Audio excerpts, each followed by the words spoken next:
How was it, Jake? Okay, this one's better, Zen. Thank you.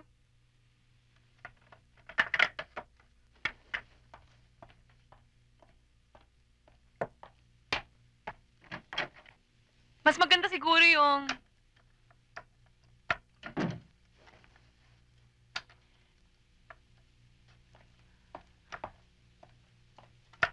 Jake, can you excuse us for 5 minutes? Meron lang kaming pag-uusapan.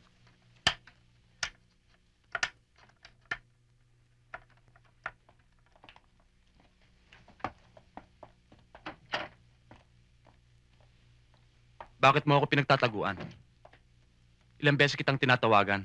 Araw-gabi. Palaging sinasabing wala ka. Hindi ka naman araw-araw nagsushooting ah.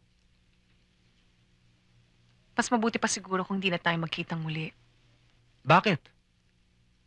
Sa anong dahilan? Zen, you can't cut me off just like that. Komportable na tayo sa isa't isa. Maganda. Malinis. Tapos ngayon sasabihin mo ayaw mong makapagkita sa akin. Bakit? Zen, I have to know. Emil, no offense, man, pero yan na talaga ang desisyon ko. Putulin mo na ang pakikipagkita mo sa akin. Huwag mo na akong susundan sa shooting. Huwag mo na rin akong tatawagan sa bahay. Zen, I love you.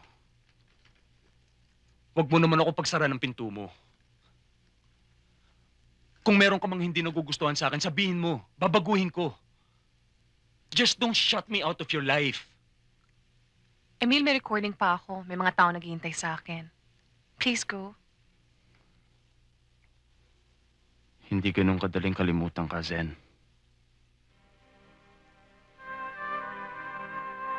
Babalik ako. Sa tamang oras at panahon.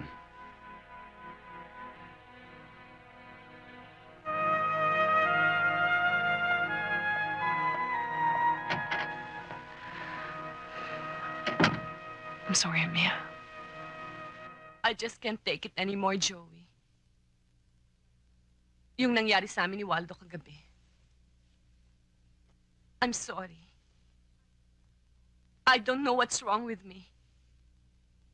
Siguro, hinahanap ko pang sarili ko hanggang ngayon. Hindi ko pa natatagpuan.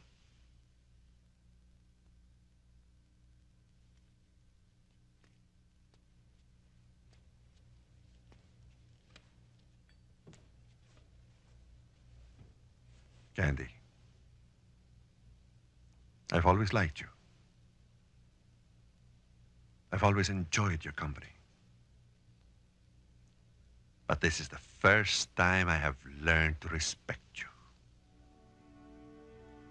Ginagalang ko ang katapatan mo. You're okay, Candy.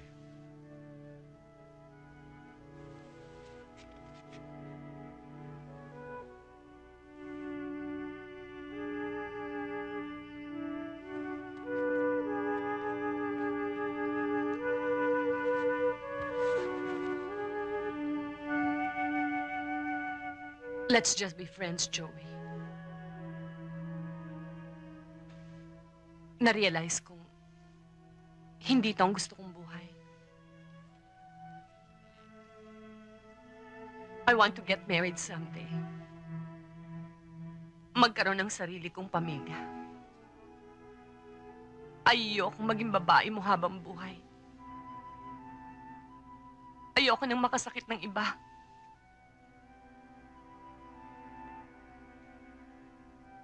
Sana maintindihan mo, Joey.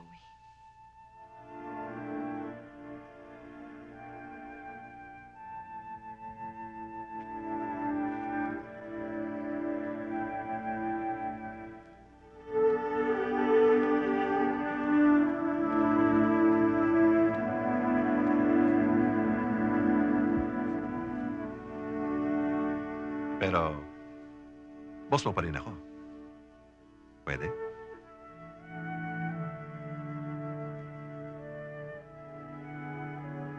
Sure. Tungkol sa ating dalawa. Tingnan natin. Let's keep things open. In the meantime, think about it. Okay?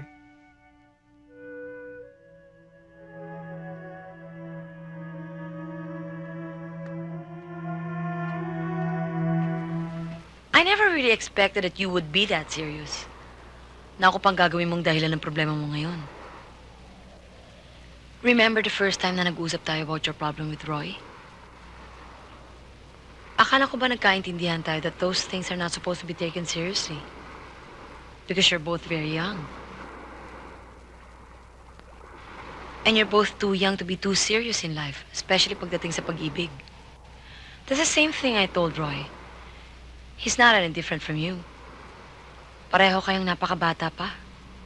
Lahat ng mga nakikita mo rito, lahat ng mga nangyayari rito, pati na rin lahat ng mga nararamdaman ninyo, it's normal for your age. So don't get hold of them. Let them go. Don't make problems out of them. Enjoy it. Enjoy your youth. Huwag niyong madaliin. Huwag niyong sayangin. Hindi naman porket siyang una mong nakilala, siya na kagad ang pakakasalan mo. You know, people come in and out of your life to teach you things about yourself so you can be your very best self.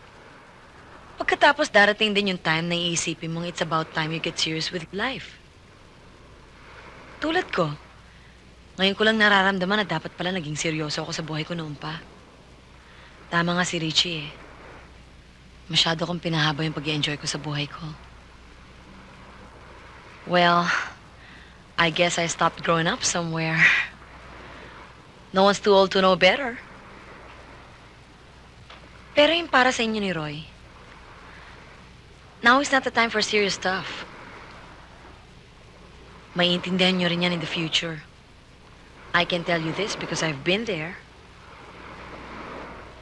Now is the time to learn, to grow, and just go on with your life. Oh, and one more thing. Tungkol sa inisip mo sa amin ni Roy. Hello? Wrong number.